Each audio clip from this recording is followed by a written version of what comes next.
Let's go! W stream! Yo, bro, I don't like this bread, man. At 2:45 in the morning to report an urgent incident that had taken place inside his home in Springville, Tennessee. An incident that had been solely his own doing. I've been married 12 years on the 4th. Is this dummy video? 2 nights ago at 4 a.m. I shot my wife. What? In the temple of her head. I thought I killed her. And oh my God, no way. I put her in the freezer out in the garage. It happened on him and his wife Samantha's 12th wedding anniversary, a day that should have been a celebration, but instead had somehow ended in Joseph shooting Samantha at point-blank range before proceeding to put her body inside their garage freezer. What? An awful crime that Joseph was now confessing to a 911 operator. Oh shit. But this confession wasn't the real reason for his call, as Joseph likely would have been content without ever reporting his own crime, had it not been for the fact that hours prior, he noticed something unusual. In the garage, when I checked on her tonight, and she's not dead. Oh shit, she's not dead. She's got a big hole in the temple of her head. Is this alive? To get her body moved around in there, I think I broke her wrist. You know, she was frozen from being in the thing. She'd been in this thing 48 hours. Oh my God, no way. Now. According to Joseph, Samantha was still alive. No way. Despite having a large hole in her head and spending so long in their freezer that she was seemingly frozen solid, when he checked on her that morning, he realized that she wasn't actually dead. Okay. And was even still conscious. Right. The scenario Joseph was describing should have been impossible, with it being so outlandish that Joseph felt the need to tell the operator that this wasn't a prank. This is no prank call. I need somebody to get out there and help her out. But I promise you this is a legit call, and I need somebody to get out there and help her, because I still love her. It's hard to believe that after that, you know, but I love her. I still love her. You know? Okay. I've loved her every day I've been married to her. It's a rough stretch here. He was being serious, and all he wanted to do now was get Samantha help, as he claimed to still love her despite everything he had done. And help couldn't come quickly enough, as Joseph went into greater detail about just how bad Samantha's condition was, and how he was able to determine she was alive in the first place. She's been frozen. For 2 days she's frozen solid. It's amazing she's still alive. Yeah, bro, is this the entire video about? I can't even shit, man. She's in bad shape. She's a mess. Like, bro. She can't talk. I could give her some blink. Don't try me. Blink once means yes, blink twice means no. Despite being unable to speak or move, Samantha was still blinking, and was actually blinking in response to questions Joseph was asking her, once for yes and twice for no. And in a moment of what appears to be a regret for what he had done, he tried to make things better by giving her blankets and pouring water in her mouth. That is actually crazy. In the garage, I made her as comfortable as I could make her. She tried to drink a little water. These responses led to a lengthy one-sided conversation that ended with Joseph vowing to get her help, which he was attempting to do now, as he drove miles away, clearing the scene for authorities and paramedics to save her, while calling 911 and explaining the surreal scenario. We don't have a history of domestic disputes. You know, we've never had to call the police and nothing. We just had a real bad night a couple of nights ago. This happened in 2014? I was waving the gun around.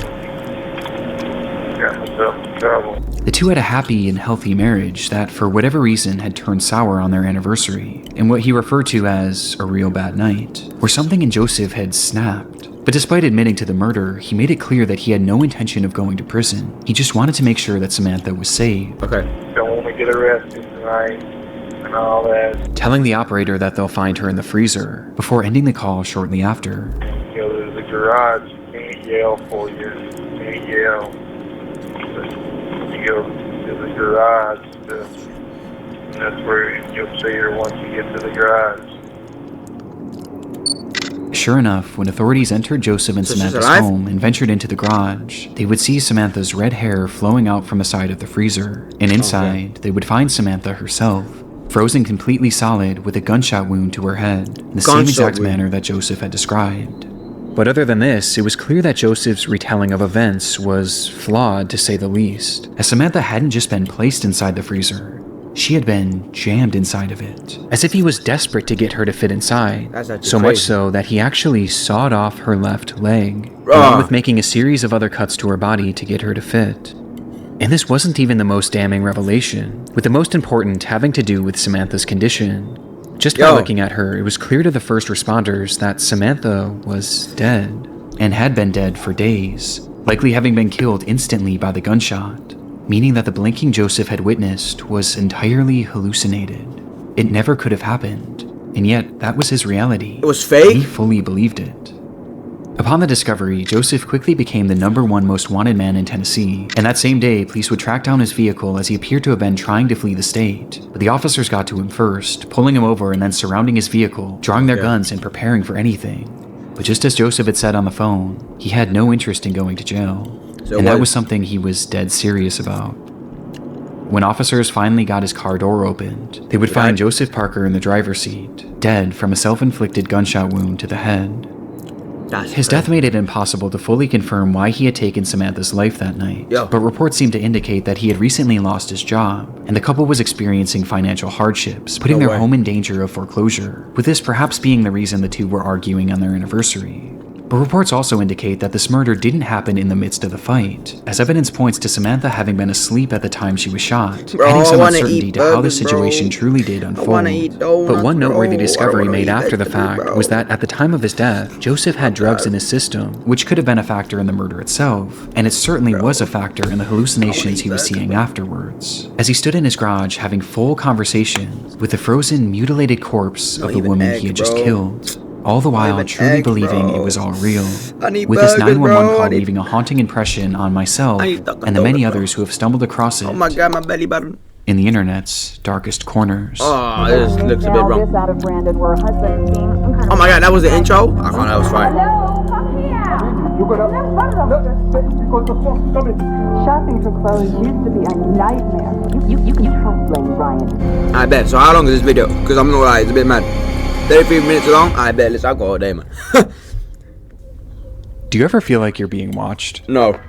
Well, considering that you're online watching this video right now, there's a good chance that you are. Your internet provider can see and log everything you do online. Okay. And not only are they watching what you browse, but here in the US, ISPs can legally collect and sell all of your browsing history, which often falls into the hands of advertisers and data brokers. It's an invasion of privacy for everyone, but it especially hits home for me. If you're familiar with my content, then you know I've had to make some very questionable Google searches in the name of research. Let's just say my search history could raise a few eyebrows. And that's part of the reason why I take my online privacy so seriously. And your personal information can so easily fall into the wrong hands. It's impossible. Okay, buddy. Jennifer Sheffield's life was largely encapsulated by the posts she made on social media. She worked hard studying in medical school with the hope of becoming a doctor, a journey that she documented on her growing TikTok page. But when she wasn't at school or at a hospital, her time was spent with her family. Right. She had been married to a man named Brandon Sheffield for around a decade, and when they met, Brandon already had 2 children from a separate relationship. Though this didn't deter her in any way, and instead she took on the responsibility of helping to care for them, raising the children alongside Brandon as if they were her own for much of their lives, to the point where they seemingly started referring to her as their mother, a role that she thrived in, as she frequently posted pictures and videos alongside them. And the same was also true for her being a wife, as she loved to share her memories and moments with Brandon, cultivating this image of the perfect family and the perfect pair. But on social media, things are rarely ever as they seem. And on the 10th of December 2024, Jennifer would drop a bombshell on her followers. So, about to be a newly single mom, and I am in the middle of a divorce. My husband is being incredible though, like really and truly, like we're working together, everything's great, we're splitting everything down the middle, like, you know, everything is good. After approximately 10 years of marriage, Jennifer announced that she and Brandon were getting a divorce. So what, there was no explanation for why, just the simple fact that they were separated and had already started the divorce process. Something that was reiterated by both of their Facebook relationship statuses, as they shifted to single around the same time. Despite the sad and even shocking news, it was clear that they were handling it better than most. There didn't appear to be any resentment between them, as Jennifer described Brandon as having been incredible throughout the process, supporting her in any way possible, which was obviously good not only for them, but for their children, who were top of mind for the pair. It is a very civil divorce with our daughter in mind, and I really appreciate that. However, you know, I'm going to be a mom, single income right now, and he will be helping with her, he will be supporting her, you know. So essentially, like, I'm really thankful for that, and that I will not have to worry so much about supporting her. It was apparent that there was some kind of custody split being discussed between them, which isn't really made fully clear in the video. But what was clear was how grateful Jennifer was for Brandon's support. Yeah, bro. But even with this help, this marked the first time in Jennifer's adult life that she was really on her own. I've never done this before. I've never been on my own before. So yeah, if you just have any tips, like, I would really appreciate it. She started smoking crack and died though. Wow. It was uncharted territory and something that she was understandably nervous about. But despite her fears, Jennifer maintained an optimistic attitude. And thankfully at this point, the divorce itself was going about as well as it could be. They were both supportive of each other, they were both thinking of the children, and there seemed to be no bad blood between them. Though, as I said before, on social media, things are rarely as they seem. Bomb clock, man, hold on. What now? What happened? We have more breaking news now. This out of Brandon, where a husband and wife are dead following a murder.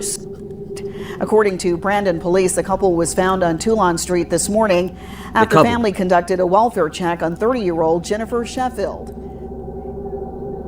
18 days after posting this video, praising Brandon Sheffield for the incredible way he had been handling their divorce, both Jennifer and Brandon would be found dead inside their Mississippi home. That morning, family members arrived at the house to perform a welfare check, but noted signs of foul play outside, leading to them calling the police. Inside, officers discovered the pair lying next to each other. Each had a single gunshot wound to the head, with one thing being blatantly obvious.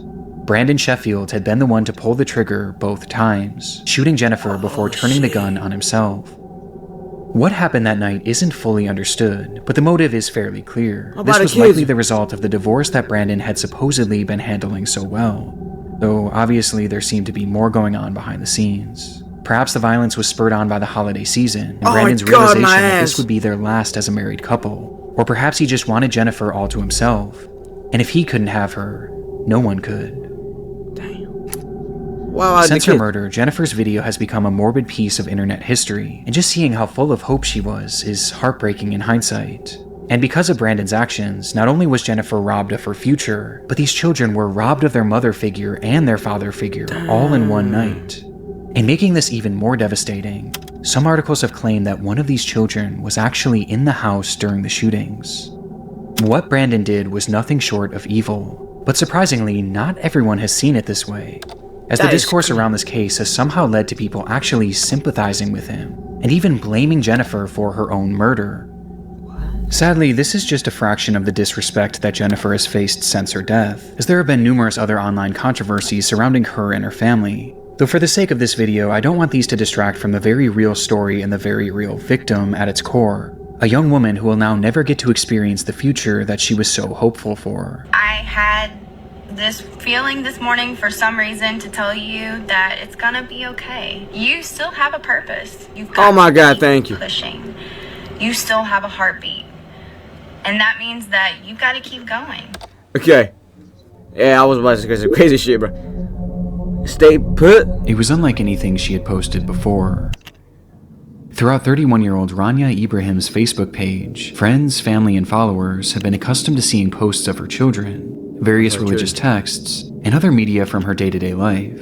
But on June 14th, 2017, Rania would begin her very first live stream, and it was clear from the start that something had gone terribly W live streamer, bro. Just like me, baby. Okay, don't open the front door. You're going to bring the smoke in. Okay. You're not going to be able to breathe. Your children scared maybe someone outside. Is it UK? They're in the other flat. Are you sure? They've gone into the other flat. Nah, this shit ain't UK. The footage is from Rania's perspective, as she and another woman discuss what lies behind the front door of the apartment unit. Yo, what country is this? The woman, believed to be 33-year-old Isra Ibrahim, told her not to open the door as it would let the smoke in, while Rania insisted that people might still be out there and in danger, eventually leading to her peeking outside, and in turn giving us a glimpse inside their nightmare situation. Like this. There's too much smoke here. Okay, I'm not opening it.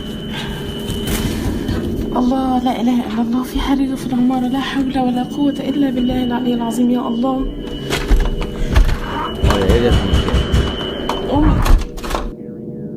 The door opens for just a split second, revealing a thick layer of black smoke, the loud ringing of fire alarms, and someone pounding on a door. Rania eventually calls out to whoever was knocking outside, beckoning them towards her. If I was there, bro, fuck that, man. Come here, no.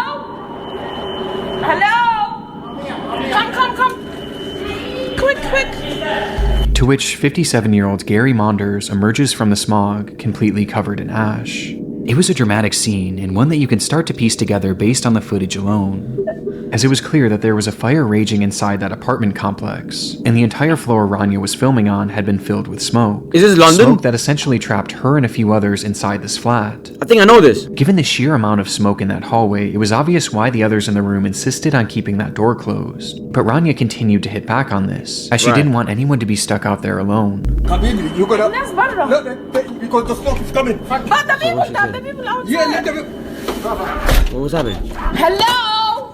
Close the door. Hello? Okay, I'm going out. Hello? No, don't go out, man. Oh my gosh, I closed it. Before eventually conceding and closing the door for good. It was obvious that the situation was dire, but just how dire wasn't revealed until Rania made her way over to the window. Okay, I'm not going, okay. Yo, what you doing? Relax. They were 23 stories in the air, in the highest floor of the Grenfell Tower, located in North Kensington, London, England. Oh my God! And hundreds of others lived. And now, somewhere in that high-rise, was a growing fire. I know this! Bomb buckle up, man. احنا في اخر دور هو اللي لسه ما ولعش يا ربنا يستر ان شاء الله لا حول ولا قوة الا بالله العلي العظيم. As she looks out the window, Rania tells her viewers that she believes the fire had started from the bottom of the structure and was quickly working its way up to them, with it now being just one floor below them. But officially, this wasn't the story that Rania and the others in the room were being told. Hell no. As each time they would dial 999, the operators would tell them that the fire was generally contained and leave them with one clear instruction. Stay put. Bro, they died, bro. This was the name of a nationwide rescue policy for all high-rise fires that stated that people should stay in their flats and wait for rescue as opposed to trying to escape on their own, as buildings like these were made from thick concrete and should hypothetically keep fires relatively contained in the flat that they started in for an estimated time period of around 2 hours. And considering that this fire had started roughly 1 hour before Rania's stream, they should have been relatively safe until rescue crews got to them. Bro. And when looking outside, the fire wasn't even noticeable, meaning it was possible it was still contained and had simply been producing a lot of smoke. But that belief was far too optimistic for reality. 1 hour before Rand's stream. Fire brigade. Yeah, hello, hi, in the fire, flat 16 Greenfield Tower. Greenfield. Fire where? That's sad, bro. Flat 16 Greenfield I was there, bro. It's the 4th floor. Right, okay. Quick. No way. They're on the way already.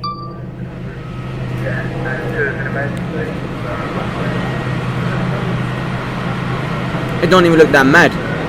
Is that bro climbing? Approximately 1 hour earlier, on the 4th floor of the tower, a man called 911 to report that his freezer had caught fire. It was an incident that had happened through no fault of his own, and due to his quick phone call, firefighters would arrive on the scene within minutes, one of whom was wearing a camera that showed that they were able to handle the blaze in a relatively efficient manner. Oh my God, 2017, I remember this. Was it Wednesday? With the camera using thermal imaging and heat sensors to assure that the fire was fully out.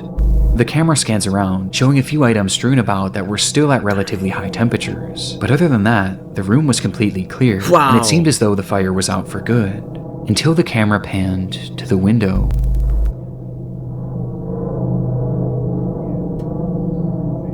It's raining.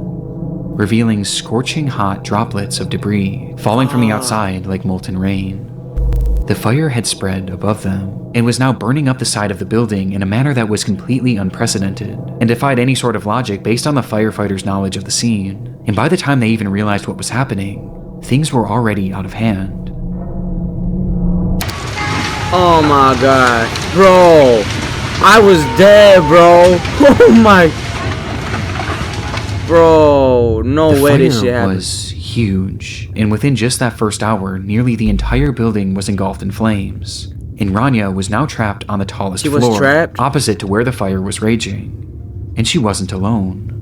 Not only were there over 100 people left in the building at this time, but 2 of them were Rania's own children, 4-year-old Fethia and 3-year-old Tanya, who were stuck in the same flat as their mother and several others. With desperation mounting, some of the others called out the window for help. We're stuck on the 23rd floor! Hello! كان في لندن فين؟ There's too many people stuck upstairs! Until the stream went dark roughly 6 minutes later. He said roughly. Close these windows because the smoke can go to the... No. Is it Despite GG's? things looking grim for the group on the 23rd floor, there was still some optimism about their rescue, as even 30 minutes after the stream had ended, those in the group were told once again by 999 operators to stay put, with the operator even telling them that the fire was contained to the 4th floor, which clearly wasn't the case. Ranya's sister later spoke to the media about a phone call that they had shared around the same time, where she begged Rania to try and leave, that's crazy. recalling, "She did not. She respected and trusted and believed that they are coming to rescue them." And by this point, there were hundreds of rescuers on the scene, along with multiple helicopters flying around them, which only further kept their faith alive. Okay. But tragically, this was all a cruel facade. Internally, fire crews were told not to go past the 12th floor shortly how the after fuck they don't Ranya's stream survive, ended. bro? It was just too dangerous. And as for the helicopters, well, those trapped inside would have had no idea that those were actually just police helicopters, merely used for Police surveillance. helicopters, They no weren't even way. equipped for rescue, nor were they ever considered to be used for that, as getting too close would have blown Bro. more air on the fire and made the blaze even Bro, worse, that's the meaning that those motorway. helicopters Oh offered my them no God. chance at survival. They were entirely on their own, leading to authorities finally telling them to try and escape by themselves. But by this point, there was no point. This was 2 hours after the fire had started, and an hour after Ranya's stream. The fire had completely taken over the structure, and inside there was only one single stairway. A stairway that was now impossible to safely Bro, I will traverse go for through anyone that on the bitch, higher bro. I floors. don't give a fuck. Even attempting it would have been a death sentence. The orders for them to shelter in place had cost them valuable time, and in turn, any chance at leaving while they could. And it was all for a rescue that was now impossible, leaving them completely trapped.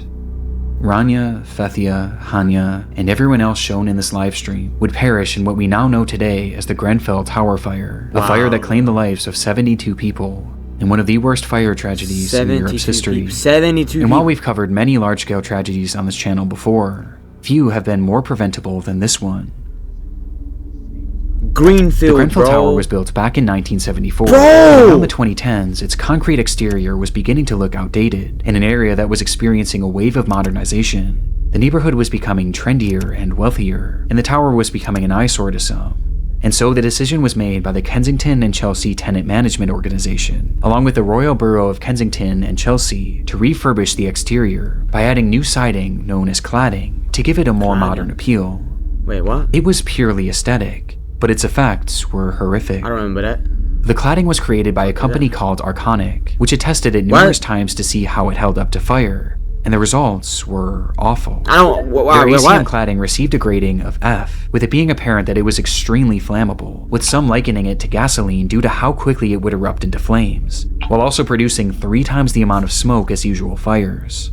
But despite having these test scores and even acknowledging their failure in multiple emails sent throughout the company, Bro, this is Greenfield. notoriously following up their F score with the line, "Oops." Oops. They not only refused to fix the problem, but they also kept selling it, with one of their clients being the group working on the Grenfell Tower refurbishment. Yeah, I think, bro. And it I wasn't think the even a owner goes secret through. either. Those in charge of the project wanted it done as cheaply as possible, and this ACM cladding was as cheap as it got, and so they chose it despite knowing the fire risk. And worst of all, they had the opportunity to buy a version of this product that was actually flame retardant, but they opted for the cheaper, more dangerous product, which in the end only saved them about £5,000, Only or roughly $5,000. $6,500 USD. Only 5,000 pounds. Arconic knowingly sold this flammable product. The companies working on the Grenfell Tower refurbishment knowingly bought the flammable product. And in the end, it all That's resulted crazy. in a For disaster that they 4,000, bro. all should Are you have seen crazy? coming. And when you couple this with the flawed orders to shelter in place, and the fact that there was only one stairwell, it was a recipe for disaster. Wow. This was always going to happen.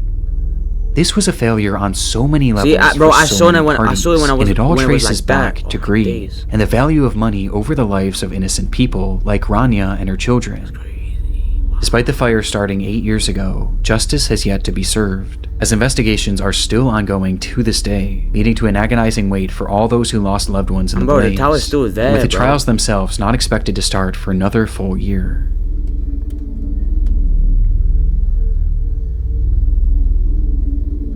Bro, the tower's still there, standing. What is this? I don't know what is established. This is still 1,000 resident building. Is this it? Don't hang up. Yo, that's actually crazy. It was the usual start to the day for Rhoda McFarland. Yo. The 42-year-old manager of the Lane Bryant store in Tinley Park, Illinois, was no stranger to big sales. It's the Have It All sale at Lane Bryant. Lane Bryant had a habit of launching monthly clearance events, sending out flyers and airing commercials in the days and weeks before to let all of their customers know. And this day, February 2nd, 2008, was yet another one of these sales. She knew it would be a busy day, and potentially a stressful one for one of her employees, as that morning only one worker was scheduled to open the store, something that Rhoda disagreed with, leading to her coming in to help, even though she had the day off. But like I said, this was a typical morning for her, as this was just the kind of person she was, always willing and wanting to help others. And as she clocked in for work that morning at 10 a.m., she and her coworker braced for a potential rush of excited shoppers. The rush, however, wasn't as dramatic as they may have expected, and in the first 15 minutes or so of opening, only 5 people had entered the store, 4 of which were female shoppers looking for some deals, while the 5th was a delivery man who walked in holding a stack of papers. The man approached them and made casual conversation, but after a few minutes had passed, he kind of just lingered around, never actually delivering anything, which Rhoda found strange, especially considering that it was Saturday, a day that they typically didn't receive packages. Growing more and more suspicious by the minute, Rhoda quietly placed a call to a nearby Lane Bryant store, who confirmed to her that there was in fact nothing scheduled to be dropped off that day. But before she could even process this information, an incident was already unfolding around her. Out of nowhere, the delivery man pulled out a pistol and pointed it at the women, yelling at them to hand over the money from the register, before proceeding to round up Rhoda, her employee, and the 4 women shopping, demanding that they all give up their cash and jewelry. After he was satisfied with the collection, he forced the women to the back of the store, where one by one he bound them with duct tape, placing them each face down on the floor, and putting underwear over their heads to obstruct their view. In the minutes following, he would venture back out into the store where 2 other women had entered, and they too were then robbed and then forced into the back room, where they were eventually subdued, but not before he struck one of them in the face with his pistol, nearly knocking her unconscious. It appeared to be a fairly high-level robbery, but after he had them all in the back room, the whole operation seemed to grind to a halt. It was like he didn't know what to do next, as he started pacing the room and slowly losing his cool. The minutes ticked on, and the more time that passed, the more agitated he became. It was clear that the pressure was getting to him, and sensing his disorganization, Rhoda seized the opportunity, quietly slipping her hand free, allowing her to call 911 through her Bluetooth headset. 911 emergency. Where at? Despite the man being in the room with her and the others, Rhoda managed to alert authorities to her exact location, telling them to hurry and making it clear that the situation was urgent. In the background, you can also hear the robber himself, whose disheveled state is apparent as he outwardly states, the operator was on it, quickly dialing dispatch and telling Rhoda not to hang up. Stay on the line, let me get you to Tinley Park, don't hang up. Though within just a split second, the call disconnected. By some stroke of good fortune, there was actually an officer in that shopping center only about 100 feet away, and from the time that Rhoda made the call, the officer managed to arrive on the scene within just a few minutes. He rushed inside the store, but inside he found nothing, until he made his way over to that back room. They're dead? Inside, he would find them. They're dead? 6 women with underwear over their heads, lying on the floor, each one having been shot execution style just seconds after Rhoda's 911 call. It was a mass murder, but in the midst of this awful scene, one thing was missing: the killer himself.